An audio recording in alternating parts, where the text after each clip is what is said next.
শুভ দুপুর বন্ধুরা। তো আজকে দুপুরের মেনুটা হচ্ছে সব থেকে ভালো। যদিও আমি খিচুড়ি একদমই পছন্দ করি না, ভালো লাগে না। আমি আমার বাবার মতো, আমার বাবাও খিচুড়ি পছন্দ করতো না, কিন্তু মায়ের ভোগ, ঠাকুরের ভোগ, সেটা খিচুড়িই হয় বেশিরভাগ। তো সেটা তো একটা আলাদা স্বাদ থাকে ঠাকুরের ভোগে, সেটা আমি একটু হলেও খাই। তো আজকে দুপুরে কিন্তু সেরকমই খিচুড়ি ভোগ। আমাদের এখানের বাজারে, মানে সবজি বাজারে, লক্ষ্মী পুজোর দিনই বড় করে লক্ষ্মী পুজো হয়।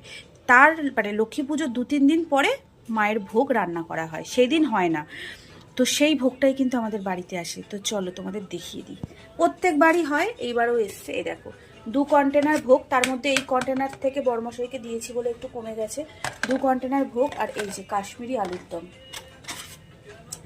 তো চলো টাটা। এটা খাওয়া বা এটা পাওয়া কিন্তু কপালের ব্যাপার। মা লক্ষ্মী চাইলে সবই হয়, তাই না? মা ঠাকুর ছাড়া কিন্তু আমি বিশ্বাস করি ভগবান ছাড়া একটা গাছের পাতাও নড়ে না, এটা আমি বিশ্বাস করি। তো চলো।